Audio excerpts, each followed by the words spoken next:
नमस्कार, कुसुम private tutorial में आपका स्वागत है। आज हम बच्चों स्वमत के बारे में चर्चा करने वाले हैं। बच्चों, स्वमत का अर्थ होता है खुद के विचार। बच्चों, आपको ध्यान देना होगा कि स्वमत हमें दो प्रकार से पूछे जाते हैं।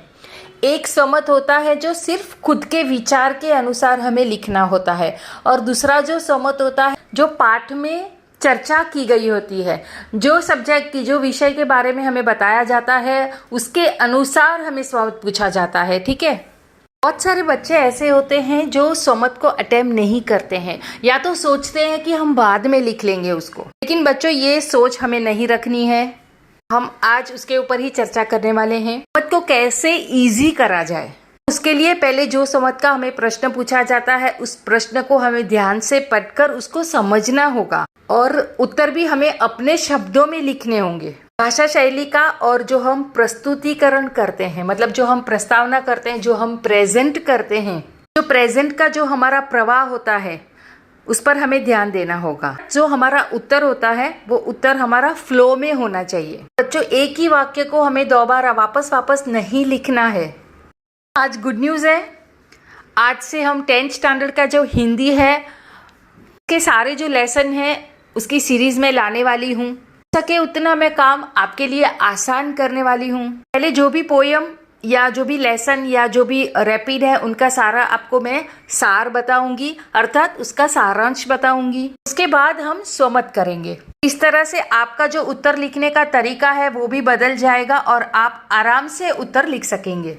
देखो बच्चों, इसके लिए हमें पहले जानना होगा कि हमारा जो महाराष्ट्र बोर्ड का 80 मार्क्स का जो पेपर होता है, इसमें स्वमत कहाँ पर और कितने मार्क्स के होते हैं, राइट।